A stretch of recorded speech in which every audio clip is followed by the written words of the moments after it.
Ibu mertua yang angkuh itu tidak tahu kalau ibuku yang mereka usir ini adalah seorang bos besar, pemilik perusahaan tempat mereka semua cari makan. Ku buat mereka siok saat melihat aku dan ibuku membeli private jet. Halo, Bunda. Semoga Bunda semuanya dalam keadaan sehat dan bahagia ya. Sebelum masuk ke ceritanya, jangan lupa like, komen dan subscribe channel ini ya. Selamat menonton. Angin malam Jakarta selalu membawa serta aroma harapan dan keputusasaan bagi Risa yang berdiri di balkon apartemen mewahnya. Malam itu terasa seperti cawan pahit yang sudah terlalu sering ia teguk. Di dalam, tawanya Ibu Tina dan Arya terdengar jelas dari ruang keluarga. Mereka sedang menonton acara hiburan, sesekali diselingi pujian Ibu Tina untuk putranya yang dianggap sukses dan berprestasi. Risa hanya menghela napas. Kata sukses dalam kamus Ibu Tina selalu identik dengan Arya, suaminya, dan bukan dirinya. Risa adalah seorang wanita muda yang cantik dengan mata coklat bening, yang seringkali menyimpan rahasia dan seulas senyum tipis yang jarang mencapai matanya. Ia tumbuh di keluarga sederhana di sebuah desa kecil, dibesarkan oleh seorang ibu tunggal, Arini, yang berjuang keras menafkahinya. Meski hidup dalam keterbatasan, Arini selalu menanamkan nilai-nilai kejujuran, kerja keras, dan pendidikan yang tinggi pada Risa. Berkat kegigihan ibunya, Risa berhasil meraih beasiswa dan lulus dengan predikat terbaik dari universitas ternama. Namun, semua pencapaian itu seolah tak berarti di mata keluarga Arya. Arya adalah anak tunggal dari Ibu Tina, seorang wanita parubaya yang flamboyan dengan selera tinggi dan ego yang sama tingginya. Sejak awal, Ibu Tina menentang keras hubungan Arya dengan Risa. Apa kata orang nanti? Anakku yang kaya raya menikah dengan gadis desa yang tak punya apa-apa. Bisiknya pada Arya suatu kali yang sayangnya didengar oleh Risa. Arya yang selalu mendambakan restu ibunya, seringkali terjebak di antara dua wanita yang dicintainya. Atau setidaknya yang satu ia cintai, dan yang satu lagi ia takuti. Pernikahan Risa dan Arya 3 tahun silam terjadi setelah Arya mengancam akan kawin lari jika Ibu Tina tetap menolak. Terpaksa, Ibu Tina merestui. Namun dengan 1001 syarat dan cemoohan yang tak pernah putus. Risa tahu, ia telah masuk ke dalam sangkar di emas yang ternyata berkarat. Apartemen mewah ini, mobil-mobil mengkilap di garasi dan segala kemewahan yang Arya suguhkan hanyalah selubung tipis yang menyembunyikan kehampaan. Kehampaan yang tercipta dari setiap tatapan merendahkan, setiap sindiran, dan setiap perbandingan tak adil yang selalu dilontarkan Ibu Tina. Ibunya, Arini, adalah korban terbesar dari kekejaman verbal Ibu Tina. Setiap kali Arini datang berkunjung dari desa, yang terjadi hanyalah drama. Ibu Tina akan menatap Arini dari ujung rambut hingga ujung kaki, lalu berkomentar pedas tentang pakaian Arini yang sederhana, penampilannya yang tak glamor, atau bahkan bekal makanan desa yang dibawa Arini. Apa itu, nasi tiwul? Jangan kotori dapur saya dengan makanan kampungan begitu. Serunya pernah suatu kali membuat Arini menunduk malu. Rasa sakit hati Risa terhadap perlakuan itu sudah menumpuk seperti gunung es yang siap runtuh kapan saja. Ia selalu berusaha menahan diri demi menjaga keharmonisan rumah tangga. Sebuah keharmonisan yang sebetulnya tidak pernah ada. Arya, suaminya, seringkali hanya bisa meminta maaf setelah ibunya berulah. Maaf ya, sayang. Ibu memang begitu. Nanti biar aku bicara dengan ibu, janjinya. Janji yang tak pernah benar-benar ditepati. Arya terlalu pengecut untuk menghadapi ibunya sendiri.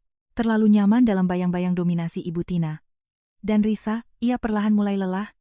Lelah dengan sandiwara ini. Lelah dengan peran sebagai menantu yang selalu salah, dan paling lelah dengan perlakuan terhadap ibunya. Luka lama itu kini terasa semakin menganga. Pagi itu, Risa terbangun dengan perasaan yang tidak enak. Seperti ada bayangan gelap yang membayangi harinya. Bukan karena mimpi buruk, melainkan karena ia tahu persis apa yang akan terjadi. Hari ini ibunya, Arini, akan datang berkunjung. Dan seperti yang sudah-sudah, kedatangan Arini selalu menjadi sinyal dimulainya sebuah sandiwara penuh sindiran, dan cemoohan dari Ibu Tina.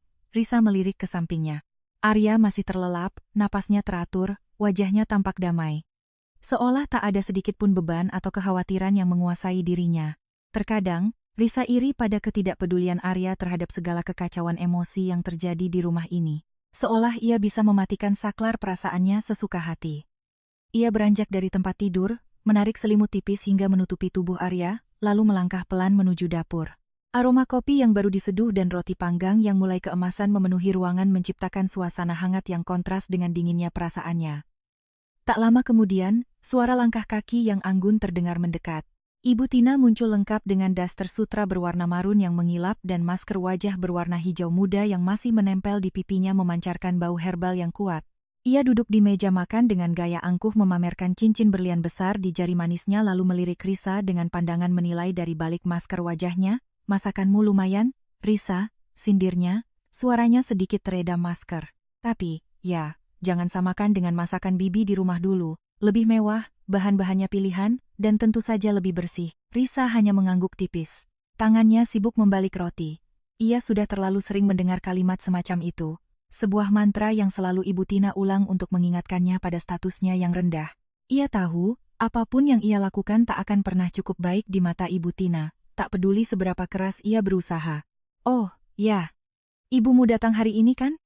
Tanya Ibu Tina. Nadanya tiba-tiba berubah dingin seperti suhu di kutub utara. Ia melepas maskernya dengan gerakan dramatis. Aku harap dia tidak membawa oleh-oleh aneh-aneh dari desa. Aku tidak mau rumah ini bau tanah atau bau kampung. Reputasiku bisa hancur kalau tamuku tahu ada barang-barang aneh di sini. Risa mengepalkan tangan di bawah meja. Kukunya menancap di telapak tangan. Ibu tidak perlu khawatir. Ucapnya berusaha menjaga suaranya tetap tenang. Ibu pasti tidak akan membawa apapun yang merepotkan. Baguslah, kata Ibu Tina menyeruput kopinya dengan anggun. Aku tidak mau reputasiku sebagai nyonya rumah terganggu hanya karena kehadiran orang-orang dari luar lingkup kita. Ia menegaskan dengan penekanan pada frasa luar lingkup kita yang jelas-jelas ditujukan untuk merendahkan Arini dan latar belakang sederhana mereka. Kalimat itu terasa seperti tamparan dingin di pipi Risa. Pukul 10.00 pagi, bel apartemen berbunyi. Nada klasik yang biasanya menyenangkan kini terdengar seperti lonceng alarm bahaya bagi Risa. Jantung Risa berdegup kencang memukul-mukul rusuknya. Ia tahu persis siapa yang datang. Dengan langkah tergesa, ia mendekati pintu dan membukanya. Di sana berdiri ibunya, Arini, dengan tas kain sederhana bermotif batik di tangannya. Senyum hangat Arini yang selalu tulus dan meneduhkan selalu menjadi penawar bagi setiap luka dan kepedihan yang dirasakan Risa di rumah ini. Ibu, Risa memeluk ibunya erat membenamkan wajahnya di bahu Arini. Aroma tanah basah dan kesederhanaan pedesaan langsung menyeruak membanjiri indera Risa seketika menenangkan setiap sarafnya yang tegang. Halo, nak, suara Arini lembut dan penuh kasih. Tangannya menepuk-nepuk punggung Risa. Matanya melirik sekilas ke dalam apartemen yang mewah tahu betul badai apa yang akan dihadapinya kali ini. Belum sempat Risa mengajak Arini masuk lebih jauh atau menanyakan kabarnya, suara Ibu Tina sudah menyambut dari ruang tamu melengking memecah keheningan pagi. Wah, sudah datang rupanya. Aku kira tersesat di kota besar ini. Maklum jarang ke kota, ya. Arini tersenyum tipis mencoba menahan gejolak di hatinya. Selamat pagi, Bu Tina. Maaf mengganggu. Tentu saja tidak, aku suka keramaian. Ibu Tina berkata, namun sorot matanya penuh cibiran. Seolah setiap kata yang keluar dari bibirnya adalah racun yang disembunyikan dalam madu. Tapi aku harap kamu tidak membawa hal-hal yang tidak penting.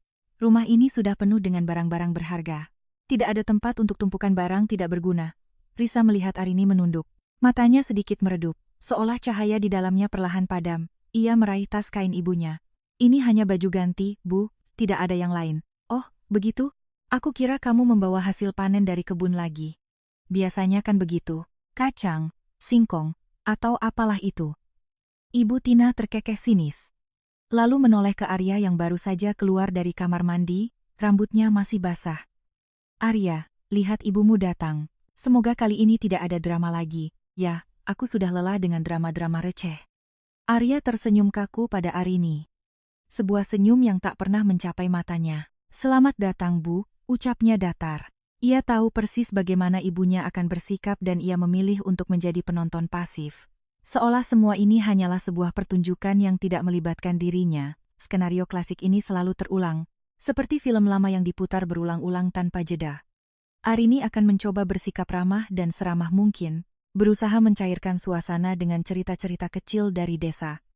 Ibu Tina akan melontarkan sindiran demi sindiran yang semakin lama semakin menusuk, dan Arya akan menjadi penengah yang tidak pernah memihak, memilih untuk bersembunyi di balik ketidakpeduliannya. Membiarkan ibunya merundung Risa dan Arini tanpa ada pembelaan berarti. Risa merasa dadanya sesak, seperti ada beban berat yang menindihnya. Ia melihat Arini yang duduk di sofa dengan canggung, berusaha membuat dirinya sekecil mungkin, agar tidak terlalu menarik perhatian Ibu Tina. Setiap kali Ibu Tina berbicara, Arini akan menatap lantai. Seolah mencari jawaban atas nasibnya di sana. Rasa kasihan dan marah bergejolak dalam diri Risa. Menciptakan badai di dalam hatinya. Mengapa ibunya? Wanita paling mulia yang dikenalnya. harus selalu diperlakukan seperti ini? Mengapa Arya, suaminya, tidak pernah sungguh-sungguh membela mereka? Perasaan Risa diabaikan. Ditumpuk di bawah tumpukan sindiran.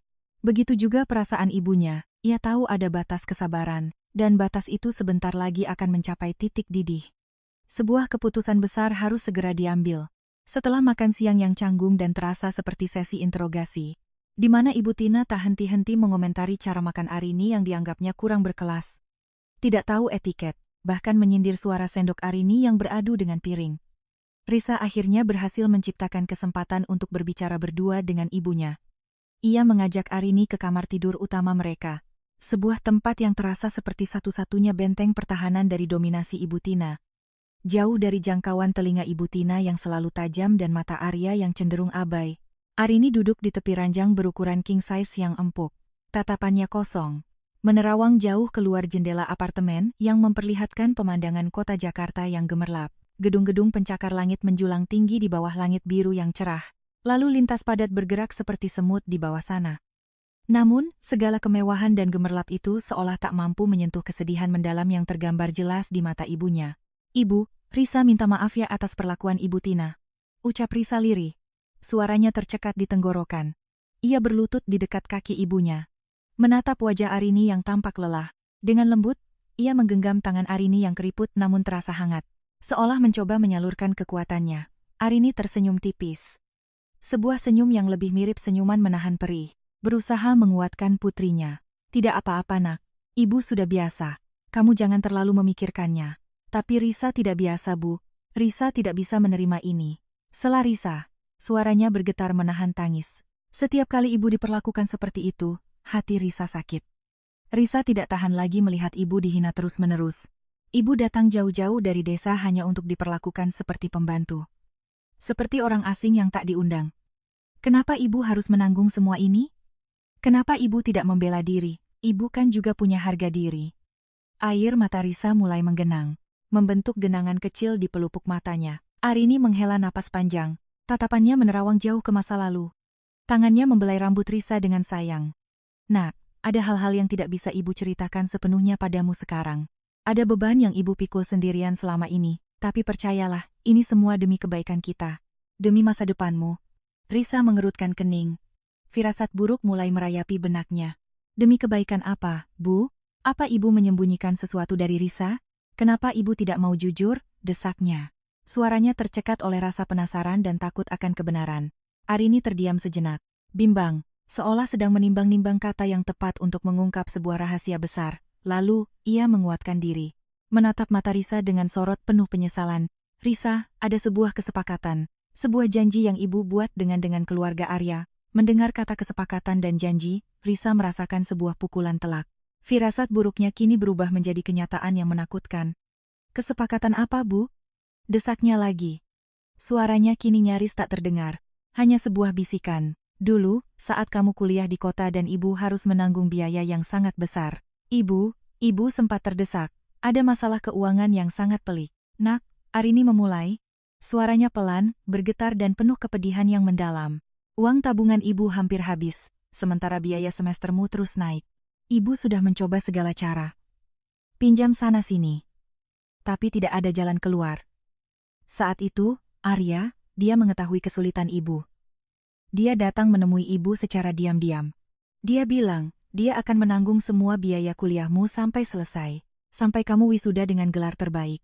Asalkan ibu tidak pernah mencampuri urusan rumah tangga kalian setelah menikah nanti. Dan yang paling berat, asalkan ibu bersedia menahan diri dari segala perlakuan keluarga Arya, terutama Ibu Tina.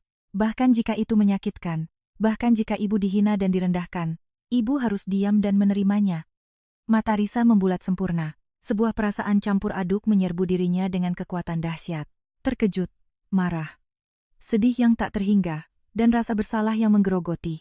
Jadi, semua perlakuan merendahkan ini, setiap kata hinaan, setiap sindiran pahit yang ibunya terima selama bertahun-tahun, adalah bagian dari harga yang harus dibayar demi pendidikannya, demi mimpi yang dulu ia kejar dengan penuh semangat.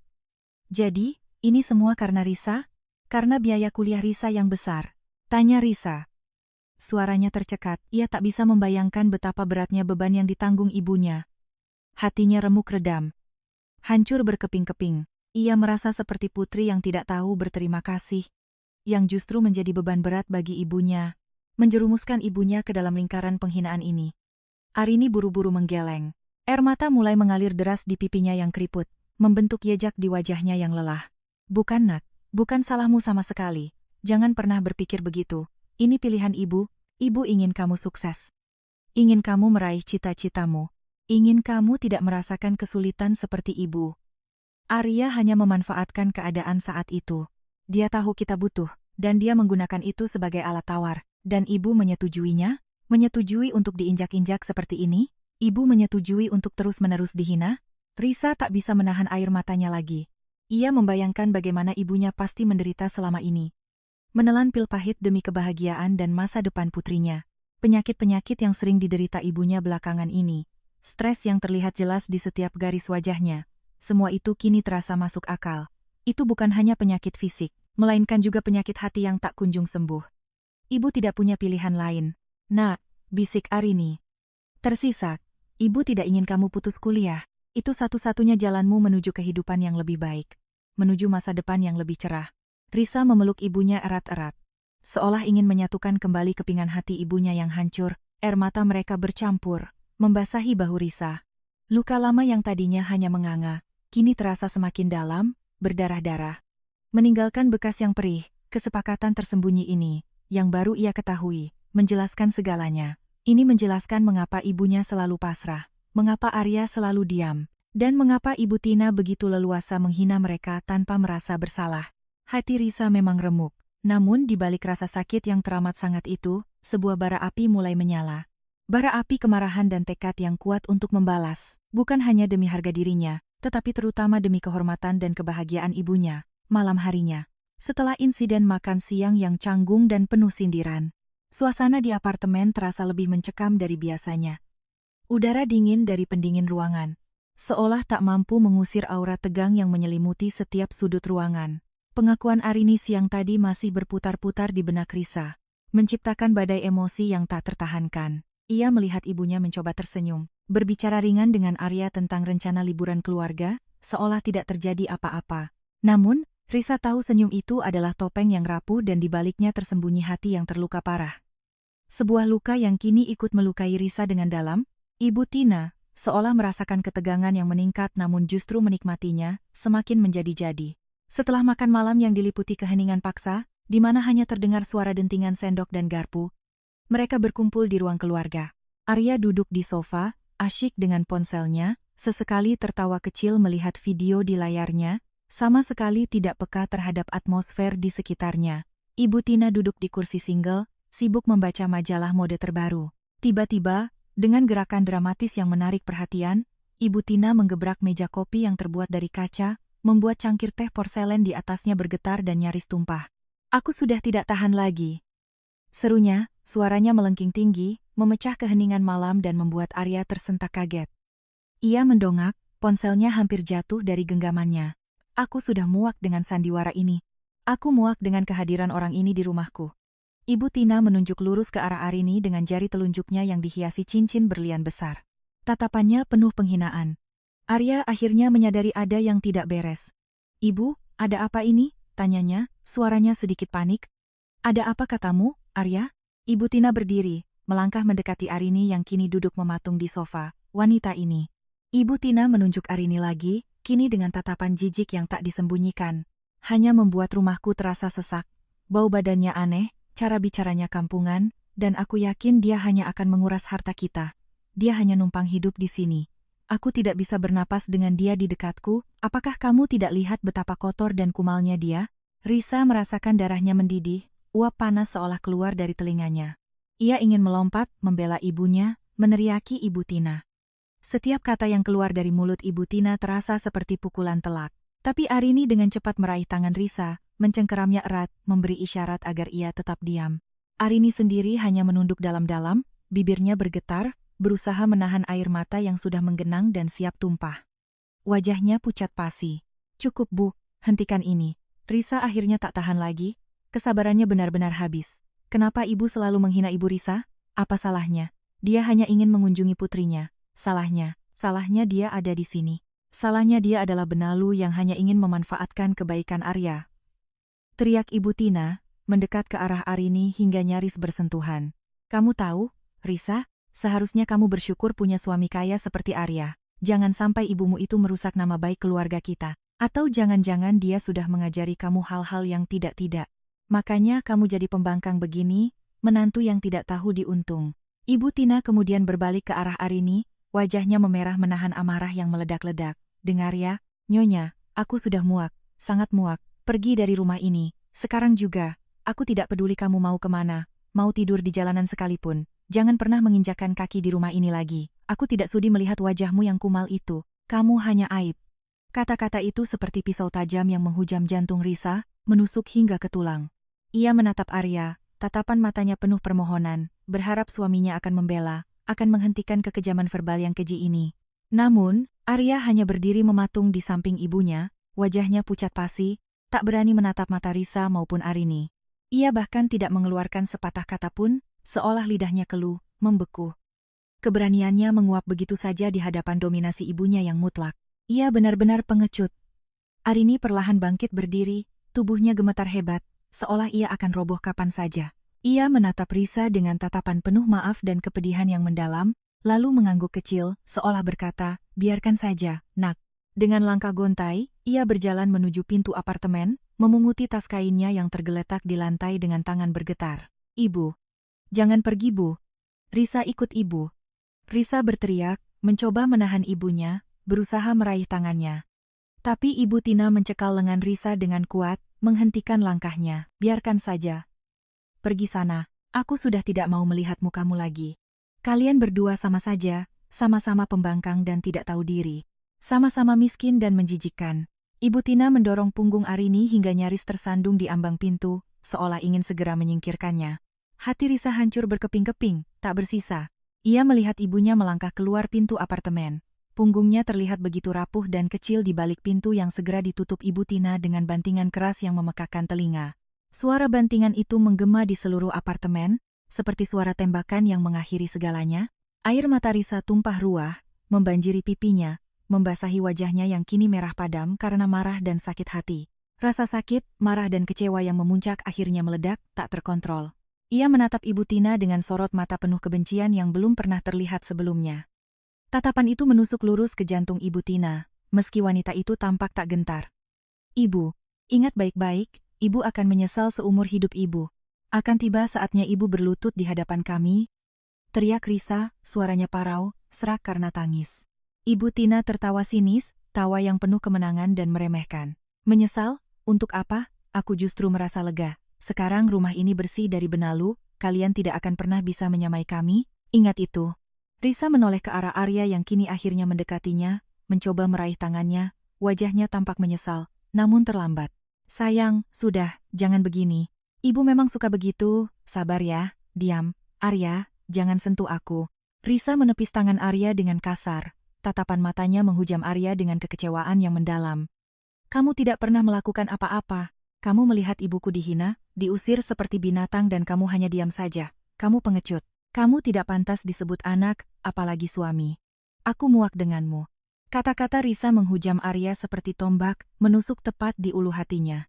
Ia terdiam, membeku di tempatnya, menatap Risa dengan mata melebar. Risa tidak menunggu jawaban. Dengan langkah cepat dan penuh kemarahan, ia berbalik, masuk ke kamar dan membanting pintu kamar dengan keras, bahkan lebih keras dari bantingan pintu Ibu Tina tadi. Di dalam kamar, Risa menangis terseduh-seduh, membiarkan semua emosi meluap tak terkontrol. Bara api yang tadinya hanya menyala kecil, kini berkobar hebat menjadi api yang membakar seluruh jiwanya. Tekadnya sudah bulat. Ia tidak akan membiarkan ibunya diperlakukan seperti ini lagi. Ia akan membalas semuanya dengan cara yang tak pernah mereka bayangkan, dengan cara yang akan membuat mereka syok dan menyesal seumur hidup. Pengusiran keji ini adalah pemicu dan Risa bersumpah, mereka akan membayar mahal untuk setiap tetes air mata ibunya. Setelah tangisan yang menyayat hati itu mereda, meninggalkan jejak perih di sudut matanya yang sembab, Risa bangkit dari ranjang. Wajahnya sembab, matanya merah dan sedikit bengkak, namun di balik itu ada api amarah dan tekad membara yang tak bisa dipadamkan, bahkan oleh air mata sekalipun.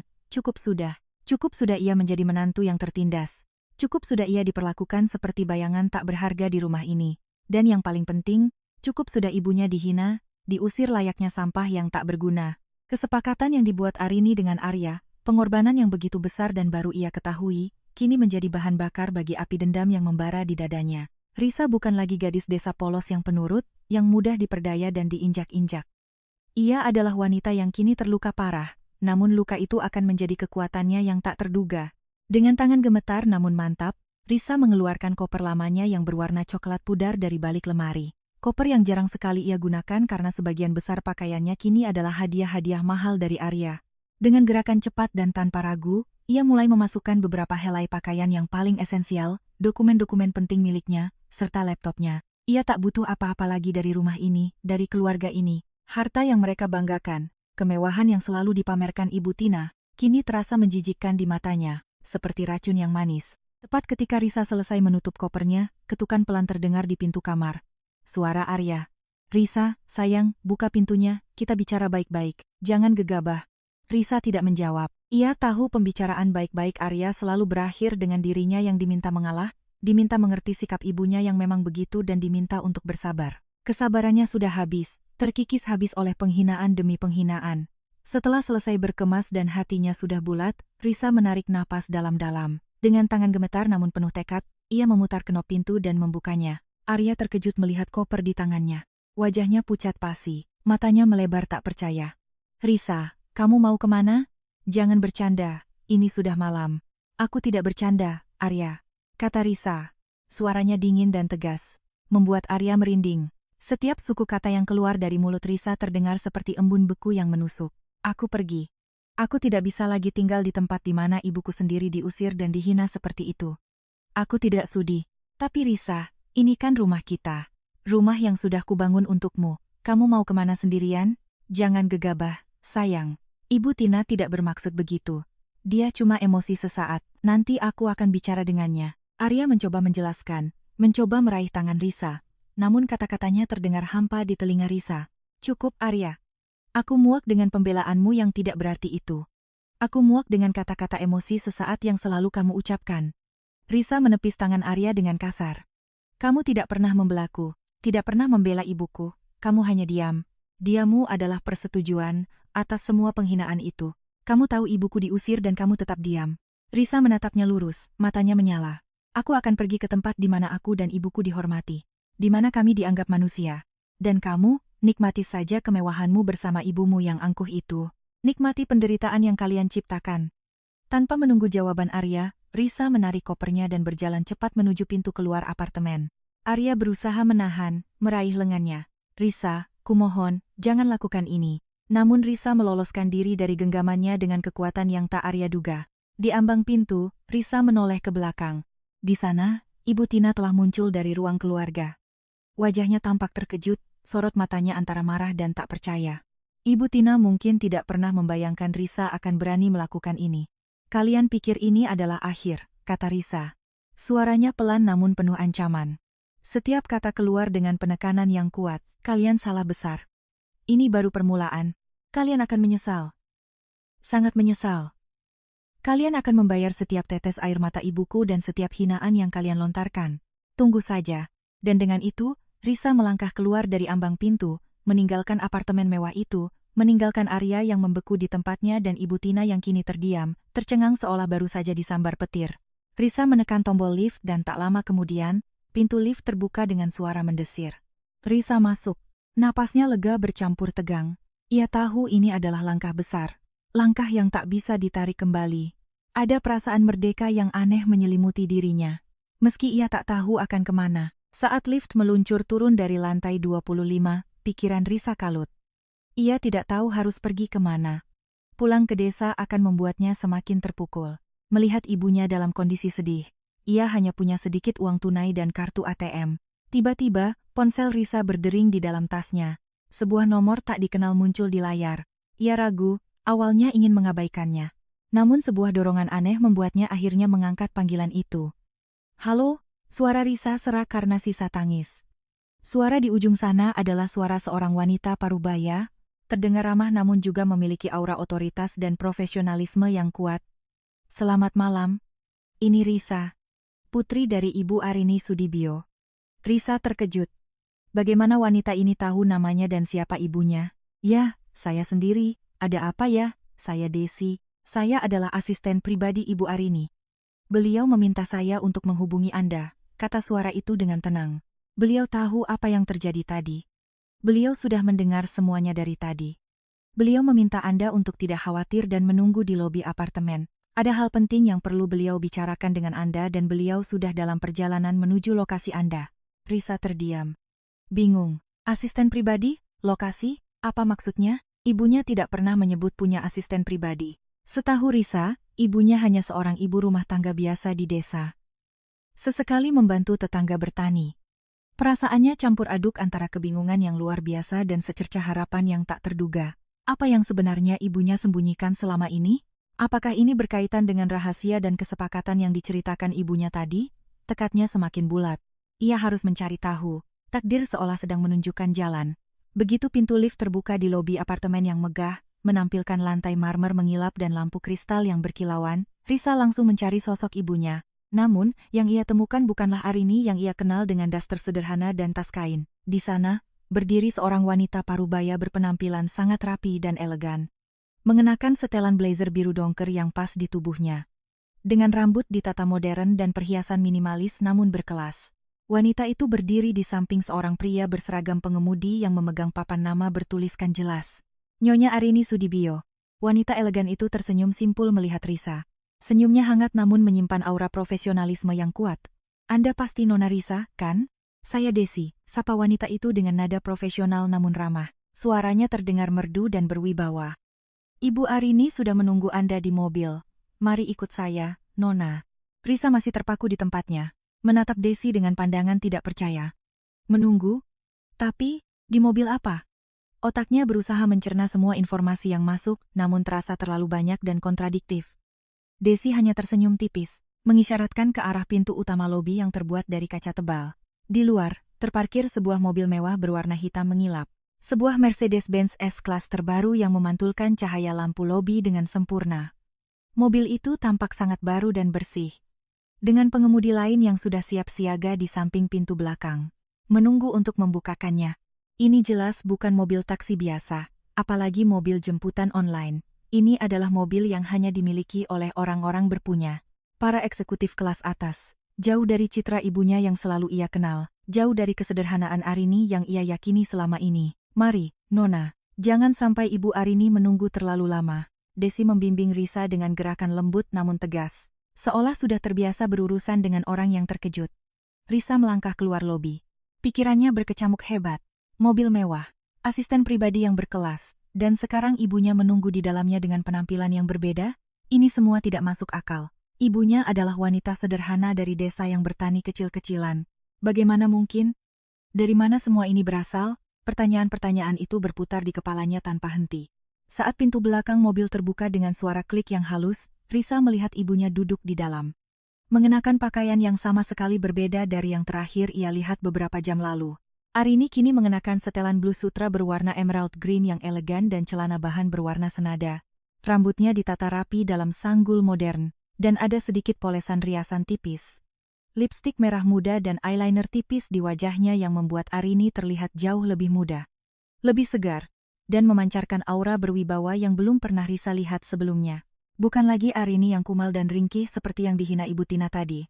Bukan lagi wanita desa yang penurut. Arini menatap Risa dengan sorot mata lembut yang sama, penuh kasih sayang. Namun kali ini ada kemegahan, ketenangan dan kekuatan yang memancar darinya. Duduklah, nak, kata Arini. Suaranya tetap lembut namun kini terdengar lebih mantap. Menggeser sedikit agar Risa bisa masuk dan duduk di sampingnya. Risa masuk ke dalam mobil, merasakan kehangatan dari jok kulit yang mewah. Aroma mahal dari kulit asli dan parfum lembut yang dikenakan ibunya menyambutnya. Sangat kontras dengan bau masakan desa atau aroma kebun yang biasa ia kaitkan dengan Arini. Desi sudah duduk di kursi depan. Di samping pengemudi yang segera menekan tombol start, mobil pun melaju perlahan meninggalkan Arya dan Ibu Tina. Namun, juga membawa Risa masuk ke dalam dunia yang sama sekali baru. Ibu, apa-apaan ini? Risa akhirnya bersuara, masih tidak percaya dengan apa yang ia lihat dan rasakan. Suaranya bergetar. Siapa dia? Kenapa ibu? Ibu memakai baju begini? Dan mobil ini? Ibu? Ibu kemana? Kenapa ibu terlihat berbeda? Arini tersenyum tipis. Sebuah senyum yang penuh rahasia, namun juga kelegaan. Maaf, nak, ibu harus menyembunyikan ini darimu selama ini, demi keselamatan, dan juga demi rencanamu. Ia menggenggam tangan Risa, sentuhannya menenangkan. Desi adalah asisten pribadi ibu, dan ini adalah salah satu mobil operasional ibu. Risa terdiam. Otaknya bekerja keras memproses setiap kata. Salah satu mobil operasional? Jadi, ibunya punya lebih dari satu mobil mewah seperti ini? Ibunya bekerja di mana sampai punya asisten pribadi dan mobil semewah ini? Tapi, Bu, selama ini ibu selalu mengatakan kalau ibu hanya ibu rumah tangga. Dan sesekali membantu di kebun tetangga di desa. Risa selalu percaya itu. Arini mengangguk. Itu benar. Ibu memang seorang ibu rumah tangga. Tapi, bukan hanya itu. Nak, ibu hanya ingin kamu fokus pada pendidikanmu. Ibu tidak ingin kamu terbebani atau merasa minder dengan latar belakang keluarga kita yang sebetulnya tidak kalah dari mereka. Lagi pula, ibu juga punya alasan sendiri untuk tetap terlihat sederhana. Bahkan kumal di mata keluarga Arya. Mata Arini kini berkilat tajam sesaat, seolah ada percikan api di dalamnya. Ibu sengaja melakukan itu, untuk menguji mereka. Untuk melihat seberapa jauh keserakahan dan keangkuhan mereka. Untuk melihat apakah hati Arya benar-benar tulus padamu. Atau hanya tergiur harta, yang ironisnya bahkan bukan hartanya sendiri. Risa memproses informasi ini. Jadi, kesederhanaan ibunya, penampilan kampungan yang sering dihina Ibu Tina. Semua itu adalah sebuah penyamaran, sebuah jebakan, sebuah tes. Matanya membulat sempurna. Tapi, kenapa, Bu? Kenapa harus seperti ini? Kenapa harus ibu yang menanggung semua hinaan itu? Risa masih bingung. Meskipun mulai merasakan ada benang merah yang terhubung, Arini menghela napas, menatap Risa dengan tatapan penuh kekuatan dan ketenangan yang mendalam. Nah, setelah insiden Arya menawari bantuan biaya kuliahmu dulu. Ibu mulai curiga. Niatnya tidak tulus. Dia datang dengan syarat. Menjadikannya alat tawar-menawar di saat ibu sangat terdesak. Sejak saat itu, ibu memutuskan untuk mengubah strategi. Ibu ingin tahu, apakah cinta Arya padamu tulus? Atau hanya didasari materi dan status sosial. Dan ibu juga ingin melihat, sejauh mana Ibu Tina akan merendahkan kita. Ibu ingin memastikan mereka menunjukkan warna asli mereka. Jadi, ibu adalah... Risa tak sanggup menyelesaikan kalimatnya. Bibirnya terasa keluh. Namun, matanya sudah menangkap kebenaran yang mengejutkan. Selama ini ia menyangka ibunya adalah wanita sederhana yang tak berdaya, wanita desa yang naif. Arini menatap Risa. Bibirnya membentuk seulas senyum kemenangan yang samar. Ibu adalah Arini Sudibyo. Dan seperti yang Desi katakan tadi. Nah, ibu adalah pemilik dan CEO utama dari PT Mahardika Jaya. Ucapan itu bagai petir yang menyambar tepat di siang bolong. Menggelegar di benak Risa. PT Mahardika Jaya, perusahaan properti terbesar di kota ini. Perusahaan tempat Arya dan Ibu Tina bekerja sebagai manajer senior. Tempat mereka membanggakan jabatan dan gaji mereka. Jadi, selama ini, mereka mencari makan, membangun karir, dan mendapatkan semua kemewahan itu di perusahaan milik ibunya sendiri. Orang yang selama ini mereka hina dan rendahkan habis-habisan. Risa merasa seluruh dunia berputar. Semua kepingan teka-teki yang selama ini tercerai-berai kini tiba-tiba menemukan jawabannya. Menyatu menjadi satu gambaran utuh yang mencengangkan. Semua perlakuan keji itu, semua kesombongan mereka, kini tiba-tiba menemukan alasan mengapa ibunya begitu sabar menghadapinya. Sebuah misteri tersembunyi yang kini terkuak, membawa serta kejutan yang luar biasa. Sekaligus kepuasan yang dingin, otaknya langsung menyambungkan titik-titik.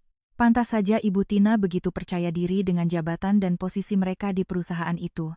Mereka tak tahu sama sekali siapa pemilik aslinya. Sebuah seringai tipis muncul di bibir Risa, campuran antara sakit hati yang mendalam dan kepuasan yang dingin. Sebuah pertanda dari apa yang akan datang. Mobil mewah Mercedes-Benz S-Class itu melaju tenang, membelah padatnya lalu lintas Jakarta yang tak pernah tidur.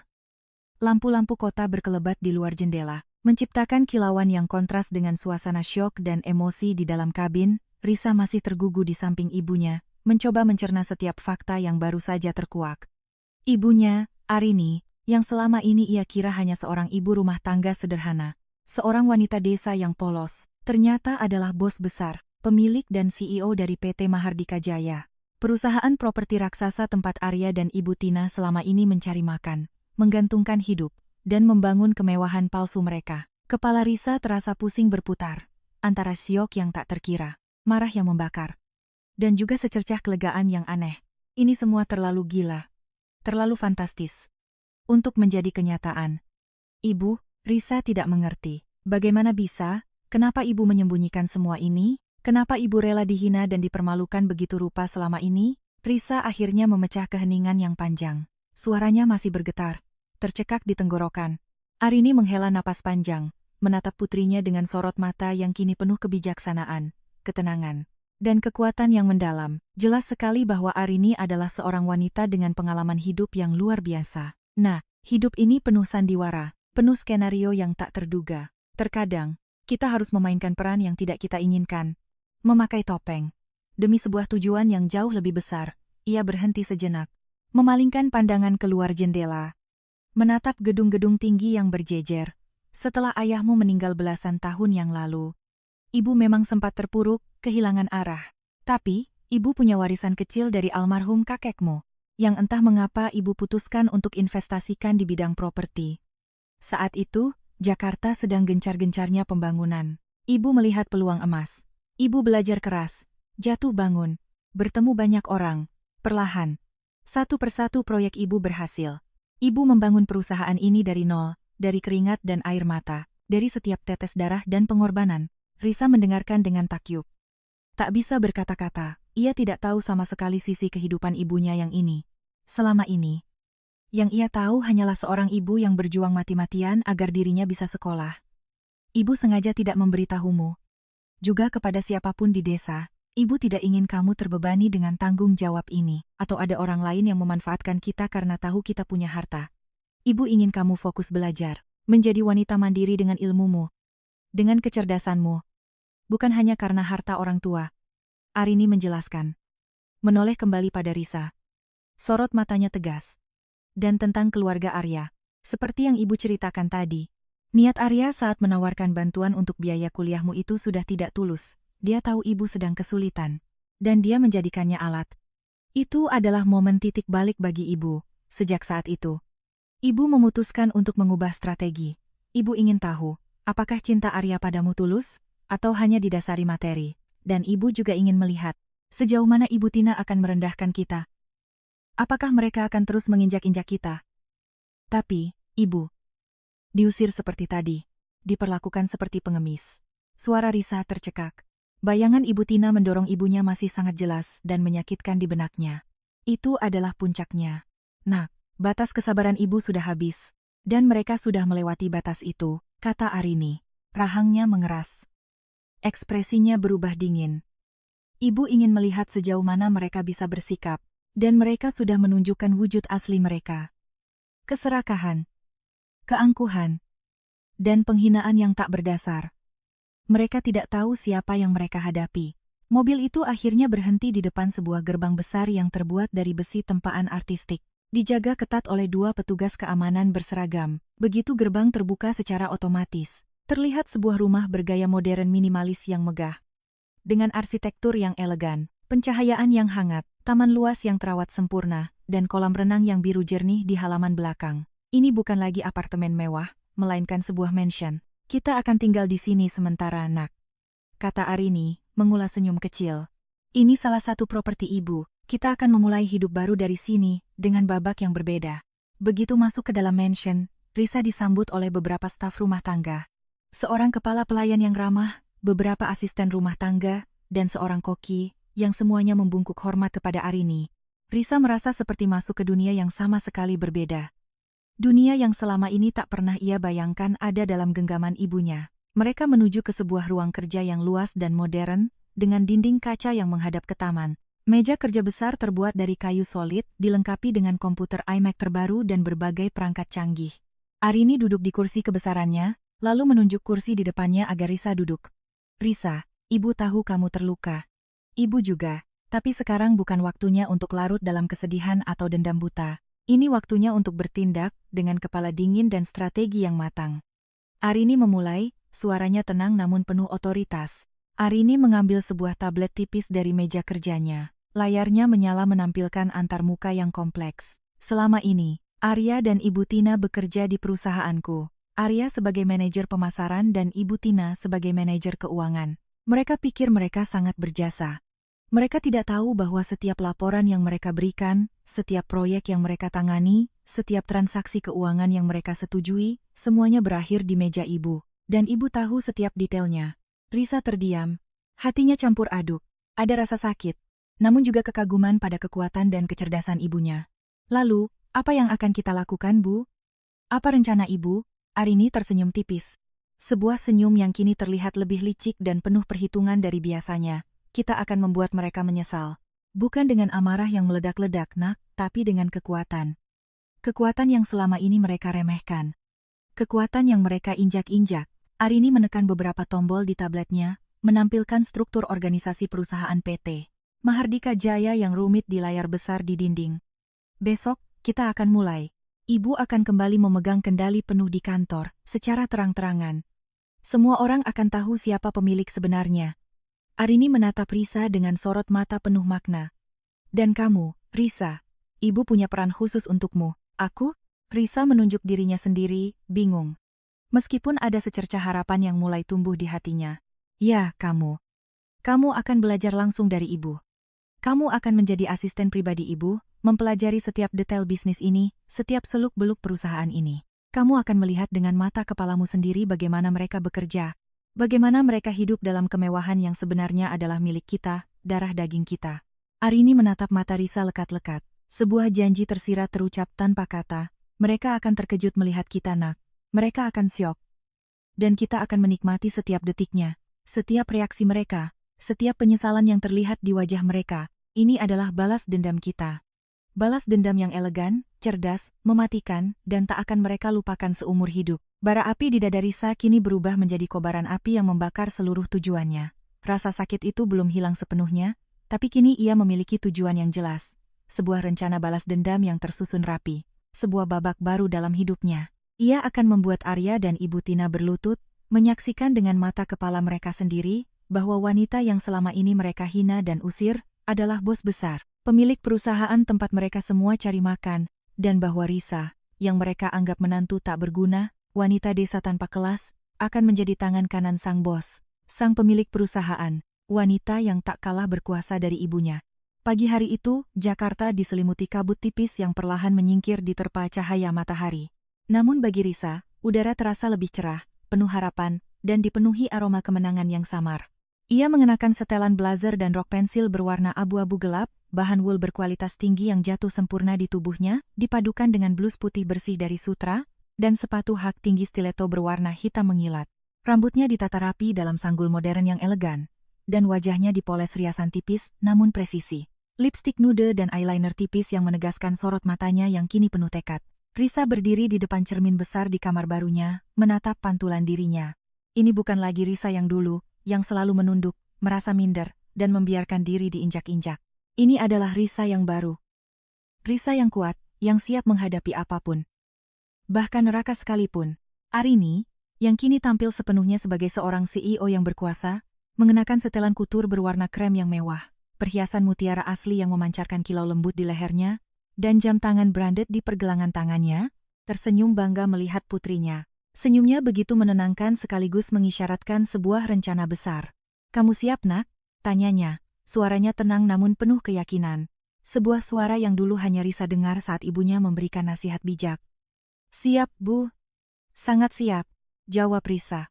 Sorot matanya tajam, memancarkan api yang membara. Ia merasakan adrenalin mengalir deras dalam nadinya, memompa semangat baru ke seluruh tubuhnya.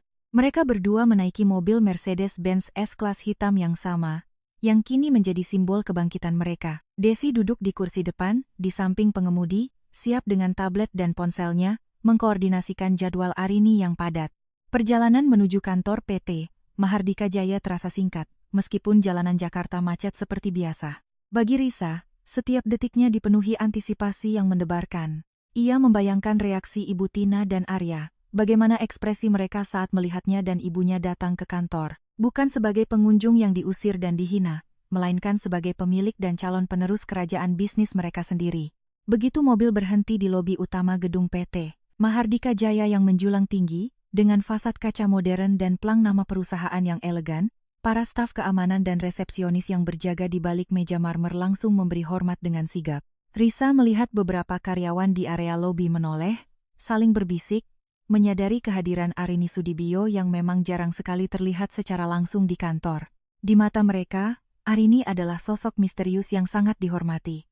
Seorang legenda yang membangun perusahaan dari nol.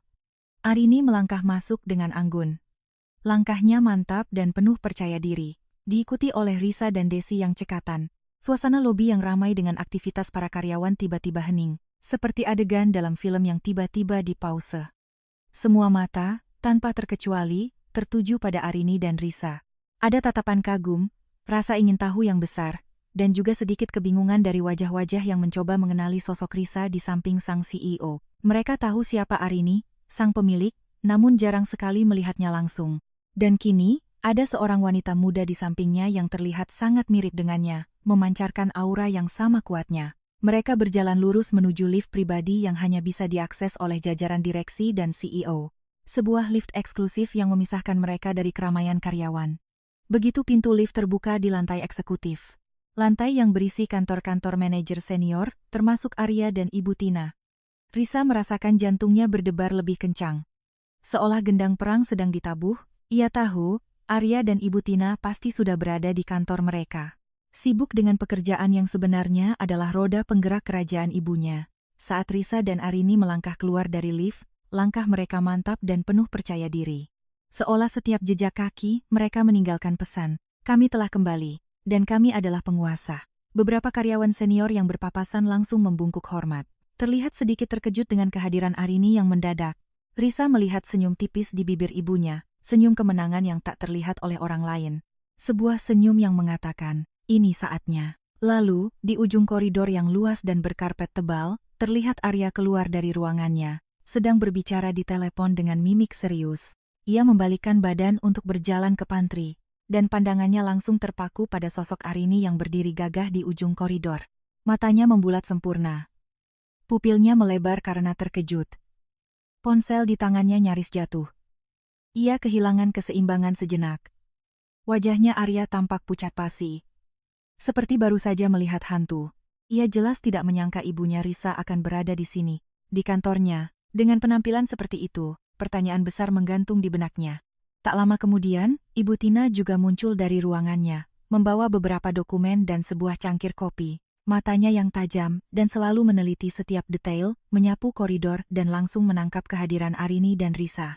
Ia berhenti mendadak, seolah terkena sengatan listrik yang melumpuhkan. Cangkir kopi di tangannya sedikit bergetar dan dokumen yang dipegangnya merosot sedikit. Wajahnya yang biasanya angkuh, sombong dan penuh rasa superioritas kini menunjukkan ekspresi yang tak bisa disembunyikan. Terkaget yang luar biasa, syok yang mendalam dan ketakutan yang jelas terpancar. Ia menatap Risa, lalu beralih ke Arini, kembali ke Risa, kembali ke Arini, seolah otaknya berusaha memproses koneksi yang sama sekali tak masuk akal ini. Sosok wanita desa yang kumal, yang ia usir dengan kata-kata kasar dan hinaan semalam, kini berdiri tegak dan berwibawa di kantor tempat ia mencari makan, tempat ia menggantungkan hidupnya, tempat ia merasa paling berkuasa. Dan Risa, menantunya yang ia anggap tak punya apa-apa, wanita kampung yang tak berpendidikan, berdiri di sampingnya dengan aura yang sama kuatnya, seolah-olah mereka adalah ratu dan putri kerajaan. Arya akhirnya bersuara, terbata-bata, suaranya nyaris seperti bisikan yang tak percaya. Ibu, Bu Arini, Risa, ada apa ini? Kenapa kalian di sini? Ibu Tina masih membeku di tempatnya, menatap Risa dan Arini dengan tatapan penuh kengerian dan kebingungan yang nyata. Keduanya, Ibu Tina dan Arya, terlihat benar-benar syok, seperti tersambar petir di siang bolong. Risa membalas tatapan mereka dengan senyum tipis yang penuh arti. Sebuah senyum yang kini memancarkan kekuatan, kepercayaan diri dan sedikit kepuasan, bukan lagi kesedihan atau rasa minder. Ini baru permulaan dari apa yang akan datang. Keheningan yang mencekam, seberat timah panas, menyelimuti koridor eksekutif lantai teratas PT Mahardika Jaya. Setiap detiknya terasa seperti berabad-abad bagi Arya dan Ibu Tina yang masih berdiri membeku di tempat mereka. Mata mereka tak lepas dari sosok Arini dan Risa. Wajah mereka bergantian pucat pasi seperti mayat hidup dan memerah padam karena malu dan marah, mencoba mati-matian memahami realitas absurd yang tiba-tiba terhampar di depan mata mereka.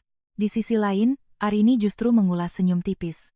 Sebuah senyum yang tak terbaca, menyimpan 1000 makna kemenangan yang dingin. Sementara Risa berdiri tegak di sampingnya, memancarkan aura yang sama kuatnya, seolah ada medan magnet tak terlihat di sekitar mereka. Arini melangkah maju, langkahnya mantap, penuh percaya diri dan tidak terburu-buru, seperti seorang ratu yang sedang berjalan di istananya sendiri. Ia berhenti beberapa langkah di depan Arya dan Ibu Tina, membiarkan ketegangan membangun diri. Arya, Ibu Tina, sapanya, suaranya tenang namun memiliki otoritas yang tak terbantahkan. Setiap suku kata terasa seperti pernyataan mutlak. Selamat pagi. Ibu Tina akhirnya menemukan suaranya, meskipun bergetar parah, seolah pita suaranya baru saja dipaksa bekerja setelah sekian lama membeku. Arini, kakak apa yang kau lakukan di sini? Kenapa kau berpakaian seperti ini? Ini tidak mungkin. Ia masih tidak bisa percaya dengan apa yang dilihatnya. Pertanyaan Ibu Tina terdengar bodoh dan putus asa di telinga Risa, seperti ia masih mencoba menipu diri sendiri, meyakinkan dirinya bahwa ini hanyalah mimpi buruk. Arini mengangkat alisnya sedikit, tatapannya dingin dan menusuk, tak menunjukkan sedikitpun belas kasihan. Ini kantorku, Ibu Tina, tentu saja aku di sini. Arini menunjuk ke sekeliling dengan gestur anggun.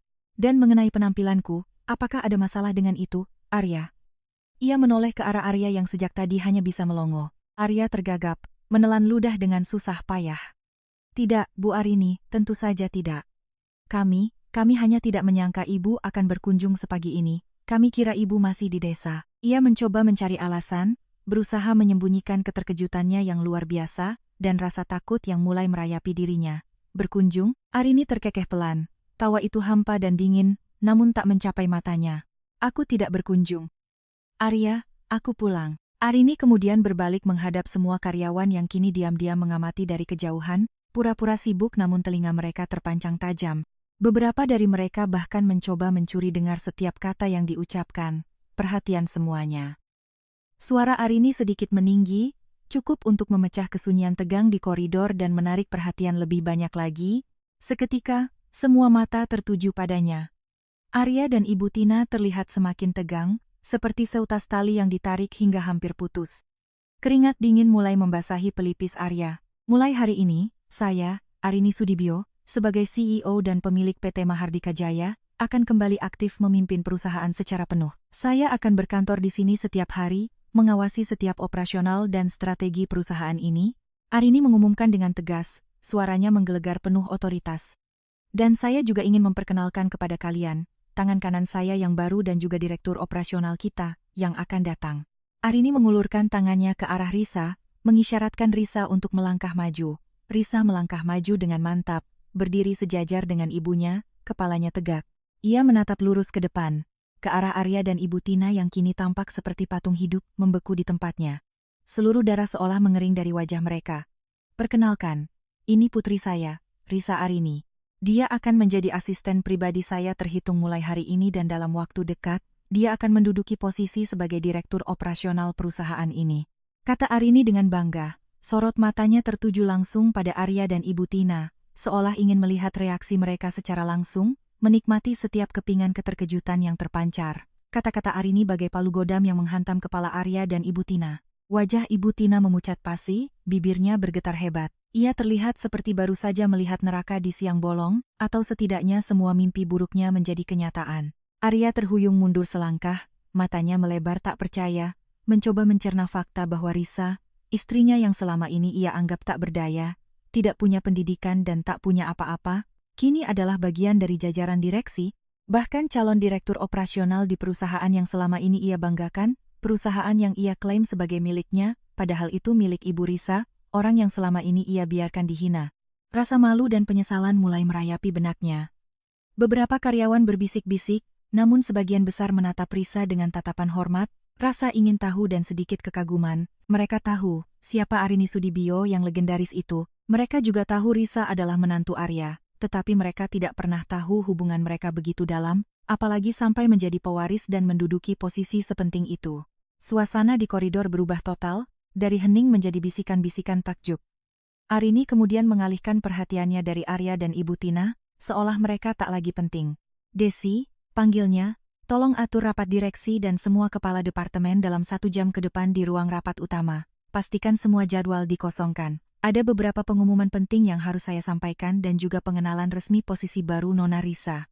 Baik, Bu Arini, jawab Desi sigap. Lalu buru-buru menghubungi staf lain melalui headsetnya, mengkoordinasikan perintah CEO-nya dengan efisien. Sebelum beranjak, Arini menoleh ke arah Ibu Tina dan Arya lagi. Senyum sinis tersungging di bibirnya, Senyum yang dulunya hanya sekilas, kini terang-terangan terlihat. Arya, Ibu Tina, pastikan kalian hadir. Ini akan menjadi pertemuan yang sangat menarik, saya jamin. Tanpa menunggu balasan dari dua sosok yang kini tampak tak berdaya itu, Arini berbalik dan berjalan menuju ruang CEO yang terletak di ujung koridor, sebuah ruangan paling besar dan prestisius di lantai itu. Risa mengikutinya, langkahnya ringan, namun sebelum masuk, ia menoleh ke belakang, menatap Arya dan Ibu Tina sekali lagi. Ada senyum tipis di bibirnya, senyum yang dulunya penuh kesedihan dan kepedihan, kini digantikan dengan kepuasan yang mendalam. Sebuah kemenangan yang terasa begitu manis. Kali ini, mereka tidak bisa lagi meremehkannya. Mereka terjebak dalam sarang singa yang sebenarnya dan singa itu adalah ibunya serta dirinya sendiri. Kemenangan pertama terasa begitu memuaskan. Ruang rapat utama PT Mahardika Jaya yang mewah dan modern terasa dingin menusuk, meskipun pendingin ruangan tidak disetel terlalu rendah. Suasana di dalam ruangan mencerminkan ketegangan yang menggantung di udara. Meja oval panjang dari kayu mahoni mengilap didominasi oleh kursi besar di bagian kepala, tempat Arini Sudibyo kini duduk dengan tenang, punggungnya tegak, memancarkan aura kepemimpinan yang tak terbantahkan. Seolah kursi itu memang diciptakan untuknya. Di samping kanannya, Risa duduk tegak, laptopnya terbuka, jari-jarinya siap di atas keyboard, mencatat setiap detail dengan penuh konsentrasi. Ia mengenakan senyum tipis yang penuh arti. Senyum yang dulunya menyimpan kepedihan, kini dihiasi dengan secercah kepuasan. Di samping kiri Arini, Desi duduk dengan tablet di tangannya, siap sedia. Matanya fokus pada Arini, menunggu setiap perintah. Satu persatu, para kepala departemen dan direksi senior memasuki ruangan, membawa serta aura formalitas. Mereka semua menyapa Arini dengan hormat, bahkan ada yang membungkuk sedikit, sesekali melirik ke arah Risa dengan tatapan penasaran. Bisikan-bisikan pelan terdengar, menebak-nebak siapa wanita muda yang duduk di samping sang CEO. Hingga akhirnya, Arya dan Ibu Tina masuk. Wajah mereka masih terlihat pucat pasi, terutama Ibu Tina yang kini terlihat jauh lebih tua dari usianya, dengan kantung mata yang menghitam dan garis-garis kerutan yang semakin dalam. Mereka berdua berjalan dengan langkah gontai, seolah setiap langkah mereka membawa beban berat, menuju kursi mereka yang kebetulan berada tidak jauh dari posisi Risa. Arya duduk di seberang Risa, sementara Ibu Tina duduk di sebelahnya. Keduanya menghindari tatapan mata Arini dan Risa. Pandangan mereka terpaku pada permukaan meja yang menghilap, seolah ada sesuatu yang sangat menarik di sana.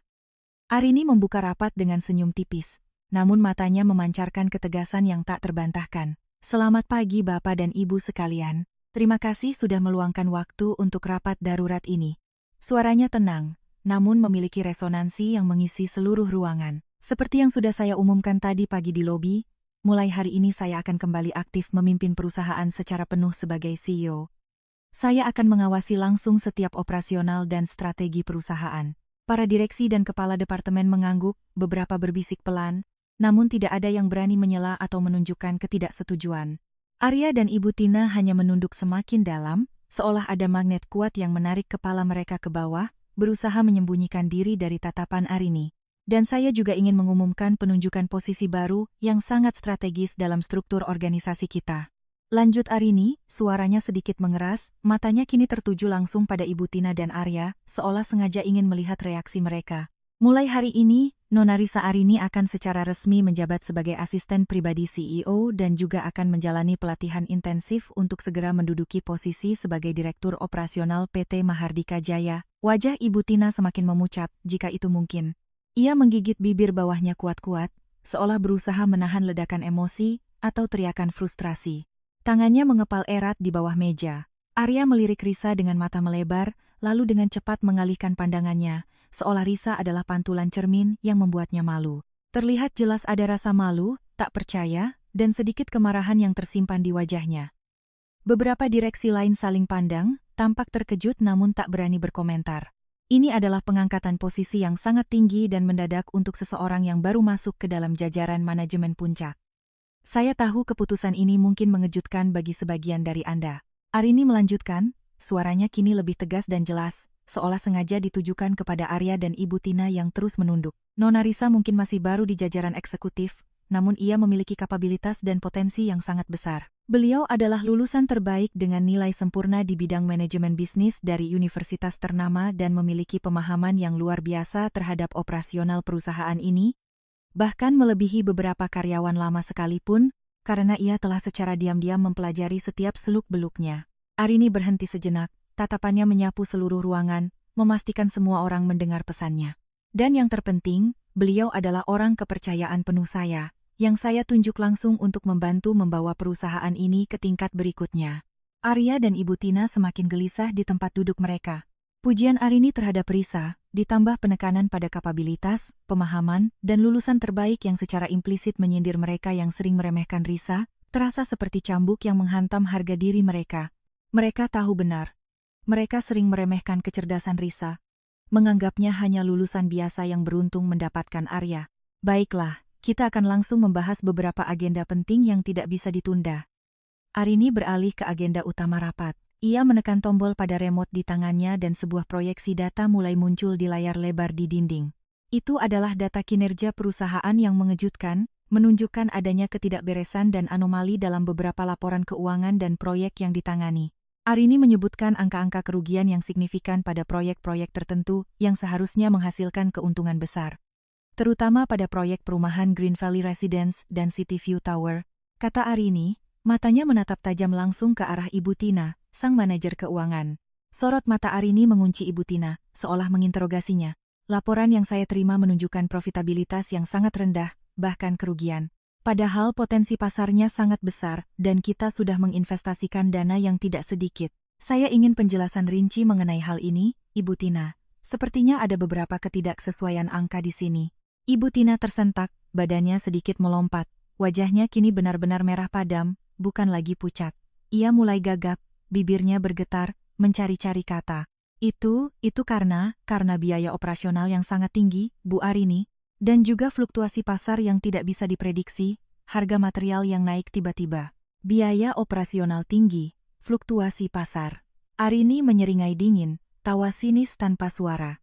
Data yang saya miliki tidak menunjukkan demikian, Ibu Tina. Justru ada indikasi penggelembungan dana dan anggaran yang tidak wajar. Bahkan beberapa transaksi mencurigakan yang tidak tercatat dengan semestinya. Saya juga menemukan beberapa pengeluaran ganda untuk vendor yang sama. Arini menekan tombol lagi dan grafik-grafik data yang rumit, lengkap dengan angka-angka merah yang mencolok, muncul di layar, membantah setiap argumen Ibu Tina.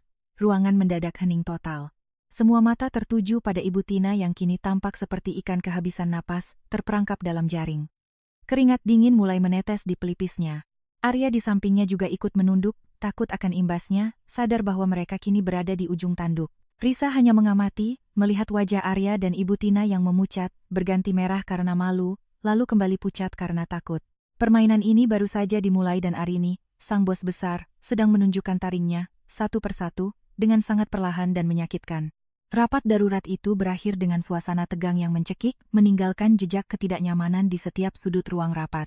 Ibu Tina, dengan wajah kusut masai dan napas terengah-engah, segera berdiri dan keluar dari ruangan dengan langkah tergesa, hampir berlari, tanpa berani menatap siapapun. Ia seperti tikus yang baru saja terpojok.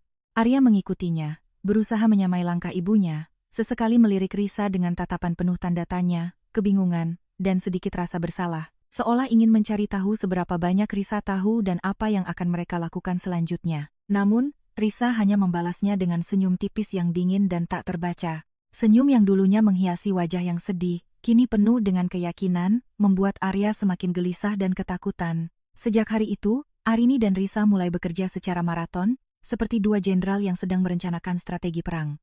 Arini mengambil alih kendali penuh perusahaan, memegang setiap keputusan penting, dan tidak lagi mengandalkan laporan mentah dari Arya maupun Ibu Tina. Setiap dokumen yang masuk, setiap proposal yang diajukan, harus melalui persetujuan langsung darinya. Sementara itu, Risa, di bawah bimbingan langsung Arini, dengan cepat mempelajari seluk-beluk perusahaan. Dengan latar belakang pendidikannya yang cemerlang di bidang manajemen bisnis, otaknya yang cerdas, dan daya analisisnya yang tajam, Risa menyerap informasi seperti spons yang haus air. Ia mulai mengaudit setiap departemen satu persatu, dengan fokus utama pada Departemen Keuangan dan Pemasaran yang selama ini dipimpin oleh Ibu Tina dan Arya. Kita harus menemukan bukti kuat, Nak, kata Arini suatu sore di ruang kerjanya yang luas, saat mereka berdua sedang memeriksa tumpukan dokumen proyek yang tingginya menggunung. Arini mengenakan kacamatanya, meneliti angka-angka dengan cermat. Mereka pasti tidak bekerja sendiri. Penggelembungan dana sebesar ini tidak mungkin hanya dilakukan oleh dua orang. Pasti ada jaringan yang lebih besar. Risa mengangguk, jari telunjuknya mengetuk-netuk layar tablet yang menampilkan grafik-grafik keuangan. Aku sudah mencurigai beberapa vendor yang sering mereka gunakan. Bu, namanya sering muncul di proyek-proyek besar. Pembayaran kepada mereka selalu melebihi estimasi awal yang wajar, dan ada beberapa nama perusahaan yang berulang muncul dengan nominal transaksi sangat besar. Bahkan untuk pekerjaan yang seharusnya kecil. Dengan akses penuh ke sistem perusahaan yang kini sepenuhnya berada di bawah kendali Arini, Risa mulai menggali lebih dalam. Jauh lebih dalam dari yang bisa dibayangkan Arya dan Ibu Tina. Ia memeriksa setiap transaksi, setiap invoice, setiap detail kontrak, membandingkan anggaran dengan realisasi, dan menganalisis setiap detail data keuangan. Tangannya cekatan mengoperasikan komputer, matanya jeli menemukan setiap anomali dan kejanggalan, bahkan yang terkecil sekalipun. Ia bekerja tanpa lelah, seringkali pulang paling akhir dari kantor, bahkan terkadang menginap. Didampingi oleh Desi yang sangat membantu dalam mengumpulkan informasi dan memverifikasi data. Tim audit internal perusahaan yang kini juga loyal kepada Arini, membantu Risa dalam penyelidikan ini, bergerak secara senyap dan efisien. Suatu malam, saat Risa sedang memeriksa data transfer bank secara digital, ia menemukan pola mencurigakan yang berulang. Ada serangkaian transfer dana dalam jumlah besar, mencapai miliaran rupiah, ke rekening pribadi atas nama seseorang yang tak asing lagi di telinga mereka. Herman Wijaya, salah satu direktur proyek senior yang sangat dihormati di perusahaan, yang selama ini dikenal sebagai sosok yang jujur dan berintegritas tinggi. Yang lebih mengejutkan, Herman Wijaya juga merupakan rekan kerja dekat Ibu Tina. Sering terlihat makan siang bersama dan terlibat dalam proyek yang sama. Transfer ini dilakukan secara berkala. Selalu terjadi tepat setelah pembayaran proyek-proyek besar yang dikelola dan disetujui oleh Ibu Tina dan Arya. Bu, lihat ini, kata Risa. Suaranya sedikit tercekat karena terkejut, menunjukkan layar laptopnya pada Arini. Transfer ke rekening Bapak Herman Wijaya, jumlahnya sangat signifikan. Dan ini jelas bukan gaji atau bonus. Ini seperti komisi tersembunyi. Atau mungkin uang suap. Arini menyipitkan mata. Meneliti data di layar laptop Risa dengan seksama. Sebuah seringai dingin muncul di bibirnya. Herman Wijaya. Aku sudah menduga ada pemain lain di balik ini. Dia selalu terlihat polos dan tak berdosa di depan. Tapi dia adalah rubah berbulu domba yang sangat licik. Raut wajah Arini mengeras, menunjukkan ekspresi tekad yang kuat. Ini adalah bukti kunci yang kita butuhkan. Nak, jaring kita mulai terpasang. Investigasi tidak berhenti di situ. Dengan petunjuk baru ini, Risa kemudian mencari tahu lebih jauh tentang aset-aset dan gaya hidup Herman Wijaya. Dengan bantuan tim legal perusahaan yang kini sepenuhnya berada di bawah kendali Arini dan bekerja dengan sangat loyal, mereka menemukan bahwa Herman memiliki beberapa properti mewah, villa di puncak, apartemen di pusat kota, dan mobil-mobil sport, serta investasi lain yang sama sekali tidak sesuai dengan profil gajinya sebagai direktur proyek. Beberapa properti mewah itu bahkan terdaftar atas nama kerabat jauh atau perusahaan cangkang yang baru dibentuk, sebuah taktik umum untuk menyembunyikan aset. Sementara Risa dan Arini sibuk mengumpulkan bukti-bukti yang tak terbantahkan ini, Ibu Tina dan Arya mulai merasakan tekanan yang luar biasa. Setiap email yang mereka kirim, setiap percakapan telepon, terasa seperti diawasi. Rapat-rapat yang dipimpin Arini kini selalu menuntut laporan yang lebih transparan dan detail, dengan pertanyaan-pertanyaan tajam yang membuat mereka kesulitan menjawab. Bahkan, Ibu Tina beberapa kali terlihat panik saat Arini secara mendadak meminta laporan keuangan mendetail yang ia tahu telah ia manipulasi dan sembunyikan. Arya, yang biasanya santai dan sering bercanda di kantor, kini sering terlihat murung, gelisah, dan sering bolak-balik ke toilet seperti cacing kepanasan. Mereka mencoba mencari celah untuk kembali memanipulasi data atau menyembunyikan jejak, namun kini semua pintu tertutup rapat, dan setiap data yang masuk ke sistem akan langsung dianalisis oleh Risa. Suatu hari, Ibu Tina, yang merasa terpojok dan putus asa, mencoba mendekati Risa di pantry kantor, saat Risa sedang mengambil air. Wajah Ibu Tina tampak lelah dan penuh keputusasaan. Risa, nak, ibu-ibu tahu ibu kemarin keterlaluan. Maafkan ibu nak, tapi tolonglah, sayang. Ibu Tina kan ibumu juga. Ibu mertuamu. Jangan terlalu keras begini. Kita kan keluarga, nak. Kita bisa bicarakan ini baik-baik. Suaranya terdengar memelas. Sangat berbeda dari nada angkuh yang biasa ia gunakan. Risa menatap Ibu Tina dengan tatapan dingin dan tak berkedip, tanpa sedikit pun belas kasihan di matanya. Saya bekerja secara profesional, Ibu Tina. Dan di kantor ini, saya hanya mengenal Bu Arini sebagai atasan dan Bu Desi sebagai rekan kerja. Keluarga kita ada di rumah, bukan di sini. Dan kalau soal kemarin, Anda sudah menunjukkan sendiri bagaimana Anda memperlakukan keluarga. Saya tidak akan melupakannya. Risa berbalik, meninggalkan Ibu Tina yang terdiam membeku. Menyadari betapa jauhnya Risa sekarang dari menantu penurut dan polos yang dulu ia kenal. Tangan dingin Risa, yang dulunya penuh kehangatan dan simpati, kini menjadi instrumen yang tajam dan presisi dalam menjalankan misi balas dendam mereka. Setiap bukti yang ia temukan adalah paku yang akan memaku posisi dan Ibu Tina di ujung jurang kehancuran. Berat, seolah setiap orang menahan napas. Isu tentang Arini Sudibyo yang kembali aktif memimpin dan Risa yang kini menjadi tangan kanannya menyebar dengan cepat, menciptakan desas-desus yang tak berkesudahan di kalangan karyawan. Arya dan Ibu Tina, yang dulunya adalah sosok yang dihormati dan ditakuti, kini terlihat seperti dua orang yang hidup dalam bayang-bayang ketakutan. Mereka mulai menjauhi Risa, bahkan tidak berani lagi berinteraksi dengannya. Apalagi setelah insiden di pantry. 1 minggu setelah rapat darurat, Arini memanggil Arya dan Ibu Tina ke ruangannya. Ruangan CEO yang megah itu terasa semakin dingin bagi mereka berdua. Arini duduk di kursi kebesarannya. Di sampingnya, Risa duduk di sofa. Dengan ekspresi tenang namun sorot mata yang tajam, memegang sebuah map tebal di tangannya, Desi berdiri di sudut ruangan, siap mencatat. Silakan duduk, Arya, Ibu Tina, sapa Arini. Suaranya datar, tanpa emosi. Arya dan Ibu Tina duduk di kursi di depan meja Arini. Tubuh mereka tegang. Terlihat jelas kegelisahan di wajah mereka. Mereka tahu ini bukan pertemuan biasa. Baiklah, saya tidak akan membuang waktu kalian. Arini memulai, langsung ke intinya. Setelah melakukan audit menyeluruh selama seminggu terakhir, dan dengan bantuan Nona Risa, serta tim audit internal kita, kami menemukan beberapa hal yang sangat serius. Arini menghela napas, menatap Ibu Tina dengan tatapan menusuk. Ibu Tina, sebagai manajer keuangan, Anda bertanggung jawab penuh atas penggelembungan dana pada proyek Green Valley Residence dan City View Tower. Kami memiliki bukti konkret transfer dana ke rekening vendor fiktif, pembelian material fiktif, dan indikasi penyelewengan dana perusahaan hingga miliaran rupiah. Semua bukti ini sudah sangat kuat. Ibu Tina tersentak. Wajahnya langsung memucat pasi. Tidak. Itu tidak benar. Bu Arini. Itu hanya salah paham. Saya tidak mungkin melakukan itu. Ia mencoba membela diri. Namun suaranya bergetar. Jangan berbohong, Ibu Tina, kata Risa. Suaranya tenang namun tajam. Ia meletakkan map tebal di atas meja, lalu membukanya. Memperlihatkan tumpukan dokumen dan grafik data. Kami memiliki salinan rekening koran, bukti transfer, dan bahkan rekaman percakapan Anda dengan beberapa vendor yang membahas komisi tertentu. Mendengar kata rekaman percakapan, Ibu Tina langsung terdiam. Matanya membelalak ketakutan. Ia menatap Arya dengan panik, mencari dukungan. Namun Arya sendiri sudah membeku di kursinya.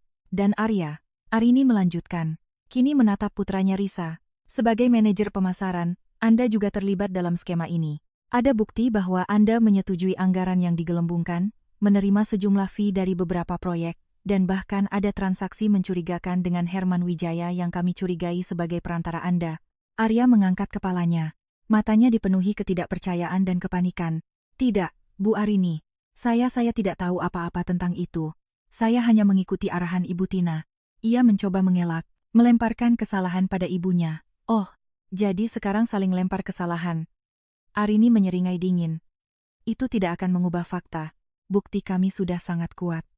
Anda berdua telah melakukan penipuan dan penggelapan dana perusahaan. Ini adalah tindak pidana yang bisa membawa kalian ke jalur hukum. Kata-kata tindak pidana dan jalur hukum membuat Ibu Tina dan Arya tersentak, keduanya terdiam. Ketakutan mulai menguasai mereka. Namun, Arini melanjutkan. Suaranya melunak sedikit. Namun masih tegas. Saya tidak ingin memperpanjang masalah ini di ranah hukum demi nama baik perusahaan. Saya akan memberikan kalian sebuah pilihan. Wajah Ibu Tina dan Arya sedikit mengangkat. Ada secercah harapan di mata mereka. Pilihan pertama, kata Arini, saya akan melaporkan kalian ke pihak berwajib dengan semua bukti yang kami miliki. Kalian akan menghadapi tuntutan hukum atas penipuan dan penggelapan yang bisa berakhir dengan hukuman penjara dan denda yang sangat besar. Arya dan Ibu Tina menelan ludah. Wajah mereka kembali pucat, atau pilihan kedua. Arini melanjutkan. Matanya menatap tajam. Kalian mengundurkan diri dari perusahaan ini dengan hormat segera setelah rapat ini. Semua tunjangan dan fasilitas perusahaan akan dicabut. Dan kalian Ibu Tina beserta Arya harus mengosongkan apartemen dan melepaskan semua aset yang terkait dengan dana perusahaan ini. Tidak ada uang pesangon, tidak ada surat rekomendasi, Kalian akan keluar dari perusahaan ini tanpa sepeser pun dari kami. Dan tentu saja tidak ada tuntutan hukum dari pihak kami. Tapi kalian harus berjanji untuk tidak pernah lagi mengganggu kehidupan kami. Terutama Risa dan saya. Keheningan kembali menyelimuti ruangan. Ini adalah ultimatum, pilihan sulit di antara dua nasib buruk. Bagi Ibu Tina dan Arya, kehilangan jabatan kemewahan dan bahkan tempat tinggal adalah pukulan telak. Namun ancaman penjara jauh lebih menakutkan. Ibu Tina yang biasanya angkuh kini menunduk. Arya menatap Risa, matanya memohon. Risa hanya membalasnya dengan tatapan datar. Ia tidak merasakan kasihan sedikit pun. Ini adalah balasan atas semua yang mereka lakukan pada ibunya. Jadi bagaimana keputusan kalian? Arini bertanya. Menatap jam tangannya. Waktu kalian 10 menit. Ibu Tina dan Arya saling pandang. Raut wajah mereka menunjukkan kekalahan yang menyakitkan. Ini adalah pengusiran balik. Bukan hanya dari perusahaan tetapi juga dari kehidupan mewah yang selama ini mereka nikmati. Yang ironisnya berasal dari harta yang mereka curi dari pemilik aslinya. 10 menit berlalu seperti berabad-abad bagi Arya dan Ibu Tina. Ruangan rapat terasa semakin dingin, seolah membeku bersama dengan harapan mereka. Wajah Ibu Tina berkerut, air mata mulai menggenang di pelupuknya. Memudarkan sisa-sisa kesombongan yang dulu selalu melekat padanya. Arya menunduk, tak berani mengangkat kepala. Rasa malu dan kekalahan menguasainya. Mereka berdua tahu tidak ada jalan keluar. Bukti yang dimiliki Arini terlalu kuat. Dan ancaman penjara adalah momok yang lebih mengerikan daripada kehilangan segalanya. Bagaimana keputusan kalian? Arini bertanya lagi. Suaranya tenang, namun mengandung desakan. Ibu Tina akhirnya mengangkat kepala, menatap Arini dengan mata sembab. Kami terima pilihan kedua. Bu Arini. Suaranya nyaris tak terdengar. Serak, kami akan mengundurkan diri. Arya mengangguk lemah, membenarkan pernyataan ibunya. Ya, Bu Arini. Kami akan mundur. Risa mengamati reaksi mereka. Tidak ada sedikit pun rasa kasihan di hatinya. Yang ada hanyalah kepuasan yang dingin. Ini adalah harga yang harus mereka bayar. Baiklah, kata Arini. Mengangguk, Desi. Siapkan surat-surat pengunduran diri mereka. Pastikan semua klausul terkait pencabutan fasilitas dan larangan mengganggu kehidupan kami di masa depan tercantum jelas. Berikan batas waktu 2 jam untuk mengosongkan apartemen perusahaan dan menyerahkan semua aset yang terkait.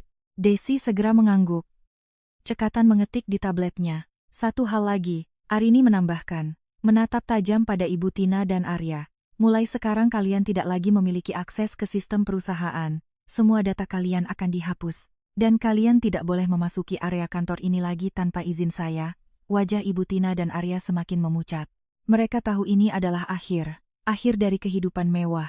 Akhir dari status. Dan akhir dari dominasi mereka. Mereka akan kehilangan segalanya dalam sekejap mata. Dengan langkah gontai dan bahu terkulai mereka bangkit dari kursi. Tanpa mengucapkan sepatah kata pun mereka meninggalkan ruang rapat menuju kantor mereka untuk membereskan barang-barang pribadi. Arini kemudian menoleh kepada Risa. Senyum tipis terukir di bibirnya. Kerja bagus, Nak. Kamu sudah menunjukkan bahwa kamu punya taring. Risa tersenyum tipis. Ini semua berkat ibu, dan ini baru permulaan. Beberapa jam kemudian dari jendela ruang CEO Risa melihat sebuah taksi biasa melaju menjauh dari lobi gedung. Di dalamnya terlihat siluet Ibu Tina dan Arya membawa beberapa koper kecil. Tidak ada mobil mewah, tidak ada pengemudi pribadi, tidak ada status, hanya 2 orang yang kini telah kehilangan segalanya, kembali ke titik nol. Mungkin bahkan lebih rendah dari itu. Risa merasakan beban di dadanya sedikit terangkat. Balas dendam ini memang pahit, namun juga terasa membebaskan. Ibunya kini tidak lagi harus menanggung penghinaan. Mereka telah mendapatkan keadilan. Bu, apa yang akan ibu lakukan selanjutnya? Tanya Risa. Arini menatap putrinya. Matanya memancarkan kelegaan dan harapan. Kita akan membangun kembali. Nak. Lebih kuat. Lebih jujur. Perusahaan ini akan kita bersihkan dari segala kotoran. Dan kamu Risa. Kamu akan menjadi bagian penting dari masa depan Mahardika Jaya. Kamu akan belajar menjadi seorang pemimpin sejati. Risa mengangguk. Ia tahu perjalanan mereka baru saja dimulai. Dengan Arini sebagai mentor dan ibunya Risa siap menghadapi tantangan apapun. Ia tidak lagi hanya menantu yang teraniaya. Atau putri dari seorang wanita yang diremehkan. Ia adalah pewaris. Calon pemimpin. Dan yang terpenting ia adalah wanita yang telah menemukan kekuatannya sendiri. Babak baru dalam hidupnya telah resmi dimulai. Beberapa minggu berlalu sejak pengunduran diri paksa Ibu Tina dan Arya. Suasana di kantor PT Mahardika Jaya berubah drastis. Ketegangan yang sebelumnya menyelimuti kini berganti dengan aura optimisme dan efisiensi. Di bawah kepemimpinan Arini, perusahaan bergerak cepat menuju pemulihan. Risa dengan posisi barunya sebagai asisten pribadi CEO dan calon direktur operasional menjadi pusat perhatian. Ia bekerja tanpa lelah, mendampingi Arini dalam setiap rapat, setiap keputusan, dan setiap investigasi internal yang masih berlanjut. Risa terbukti menjadi tangan kanan yang sangat cakap. Otaknya yang cerdas, ketelitiannya dalam menganalisis data, dan kemampuannya beradaptasi dengan cepat membuat Arini terkesan. Ia dengan sigap mempelajari seluk-beluk industri properti, memahami alur bisnis, dan bahkan mulai memberikan masukan-masukan strategis yang brilian. Kita akan melakukan restrukturisasi besar-besaran, Risa, kata Arini suatu pagi. Saat mereka berdua meninjau laporan keuangan, kita harus membersihkan semua sampah yang ditinggalkan Ibu Tina dan Arya. Semua divisi harus transparan dan efisien. Kita akan menerapkan sistem audit internal yang lebih ketat, dan setiap proyek akan diawasi langsung oleh tim independen. Risa mengangguk. Aku setuju. Bu, aku juga ingin mengusulkan program pelatihan ulang untuk semua karyawan, terutama di Departemen Keuangan dan Pemasaran. Kita butuh tim yang solid, jujur, dan inovatif. Arini tersenyum. Ide bagus. Kita akan adakan itu, mulai dari level manajer hingga staf biasa. Semuanya harus memahami visi dan misi baru kita. Proses restrukturisasi dimulai. Beberapa karyawan yang terbukti terlibat dalam praktik penyelewengan dana, termasuk Herman Wijaya yang awalnya menjadi kunci, diberhentikan secara terhormat, namun tanpa kompensasi, dan diberikan peringatan keras agar tidak menyebarkan informasi negatif tentang perusahaan. Tim legal Arini memastikan semua langkah ini dilakukan sesuai prosedur hukum, tanpa celah sedikit pun. Arini juga mengganti beberapa vendor lama yang terindikasi terlibat dalam penggelembungan harga dengan vendor-vendor baru yang lebih transparan dan kredibel. Salah satu perubahan besar adalah transparansi. Arini memberlakukan kebijakan pintu terbuka, di mana setiap karyawan bisa melaporkan indikasi kecurangan tanpa takut retribusi. Ia juga mengadakan sesi pertemuan rutin dengan karyawan dari berbagai level, mendengarkan masukan dan keluhan mereka. Hal ini menciptakan lingkungan kerja yang lebih positif dan loyal. Risa sendiri mulai mendapatkan rasa hormat dari para karyawan. Awalnya beberapa orang mungkin meragukannya karena ia datang sebagai orang baru dengan posisi tinggi. Namun, etos kerjanya yang luar biasa, kecerdasannya yang terbukti, dan kepribadiannya yang ramah namun tegas dengan cepat memenangkan hati mereka. Ia tidak segan turun langsung ke lapangan proyek, berdiskusi dengan para insinyur dan mandor, serta mempelajari detail konstruksi. Nona Risa benar-benar luar biasa, bisik seorang staf marketing kepada temannya saat Risa sedang menganalisis denah proyek baru. Dia detail sekali, Bu Arini tidak salah pilih. Risa seringkali teringat pada saat-saat ia masih menjadi menantu yang diremehkan. Wanita yang dianggap tak berpendidikan oleh Ibu Tina. Kini, ia bukan hanya memiliki pendidikan formal yang diakui, tetapi juga pengalaman dan kekuatan nyata. Ia telah membuktikan dirinya, bukan hanya kepada Ibu Tina dan Arya, tetapi juga kepada dirinya sendiri. Kini, PT Mahardika Jaya perlahan bangkit dari keterpurukan. Proyek-proyek yang sebelumnya merugi kini menunjukkan tanda-tanda profitabilitas. Reputasi perusahaan yang sempat sedikit tercoreng akibat isu internal mulai pulih dan bahkan bersinar lebih terang dari sebelumnya, dikenal sebagai perusahaan yang bersih dan berintegritas. Angin segar bertiup kencang, membawa harapan baru bagi Arini, Risa, dan seluruh karyawan yang loyal. Namun, Risa tahu perjalanan masih panjang.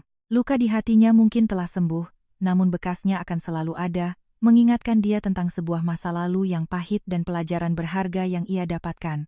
2 tahun telah berlalu sejak hari bersejarah itu. PT Mahardika Jaya kini berdiri kokoh, lebih kuat dan lebih bersinar dari sebelumnya. Di bawah kepemimpinan Arini Sudibyo sebagai CEO dan Risa Arini sebagai direktur operasional yang efektif, perusahaan telah mencapai puncak kesuksesan yang belum pernah terbayangkan. Proyek-proyek baru yang inovatif bermunculan, reputasi perusahaan melesat tinggi sebagai pengembang properti terkemuka yang menjunjung integritas, dan omzet perusahaan meningkat berkali-kali lipat. Arini, dengan kebijaksanaannya, mulai perlahan menyerahkan lebih banyak tanggung jawab kepada Risa, mempersiapkannya untuk mengambil alih kendali penuh di masa depan. Risa telah tumbuh menjadi wanita yang luar biasa. Ia tak hanya cerdas dan cakap dalam bisnis, tetapi juga memancarkan aura ketenangan dan kekuatan yang diwarisi dari ibunya. Luka lama di hatinya telah sembuh sepenuhnya, digantikan oleh rasa syukur dan kebanggaan atas dirinya dan ibunya. Ia tahu setiap penghinaan yang dulu ia terima telah membentuknya menjadi pribadi yang lebih tangguh dan berharga. Suatu sore, Arini dan Risa sedang menikmati teh di taman belakang mansion mereka yang asri. Matahari terbenam perlahan, mewarnai langit dengan jingga keemasan. "Kamu sudah sangat jauh, nak," kata Arini menatap Risa dengan penuh kasih sayang. "Ibu bangga padamu, kamu telah membuktikan bahwa kamu lebih dari sekadar menantu yang diremehkan." Risa tersenyum, menggenggam tangan ibunya. "Semua ini berkat ibu. Ibu adalah inspirasi terbesar Risa." Ibu menunjukkan bahwa kekuatan sejati tidak hanya tentang uang atau status, tapi tentang ketahanan, kebijaksanaan, dan integritas. Obrolan mereka terhenti ketika seorang pelayan memberitahukan ada tamu. Arini dan Risa beranjak menuju ruang tamu. Di sana, duduklah dua sosok yang pernah menjadi bagian paling menyakitkan dari hidup mereka, Arya dan Ibu Tina. Keduanya terlihat sangat berbeda. Pakaian mereka sederhana, wajah mereka kuyuh, dan sorot mata mereka menunjukkan kepedihan serta penyesalan mendalam. Mereka telah kehilangan segalanya. Apartemen mereka disita, aset mereka habis untuk membayar kerugian, dan mereka kesulitan mendapatkan pekerjaan lain setelah Arini secara halus menyebarkan informasi tentang integritas mereka yang diragukan di kalangan industri. Mereka benar-benar jatuh. Arya dan Ibu Tina bangkit berdiri, menunduk dalam-dalam. "Arini, Risa." Ibu Tina memulai, suaranya parau, air mata menetes di pipinya yang keriput. Kami datang untuk meminta maaf. Kami tahu kesalahan kami sangat besar. Kami telah menghina dan meremehkan kalian. Kami sungguh menyesal." Arya mengangkat kepalanya sedikit, menatap Risa dengan mata penuh penyesalan. "Risa, aku tahu aku pengecut. Aku tahu aku telah mengecewakanmu dan Ibu Arini. Aku tidak pantas mendapatkanmu. Aku minta maaf atas segalanya." Risa menatap mereka berdua, tidak ada lagi amarah yang membakar di dadanya, hanya rasa hampa dan sedikit iba. Ia telah mendapatkan keadilan dan melihat mereka dalam keadaan seperti ini adalah bentuk kemenangan yang sejati. Arini melangkah maju. "Kalian datang terlambat," katanya, suaranya tenang namun tegas. "Permintaan maaf memang penting. Namun, ada konsekuensi dari setiap perbuatan. Kalian sudah mendapatkan konsekuensi dari apa yang kalian tanam." Arini melirik ke arah Risa. "Risa dan saya sudah memaafkan kalian sebagai manusia. Tapi, memaafkan bukan berarti melupakan, apalagi kembali ke keadaan semula. Batasan sudah jelas tercipta."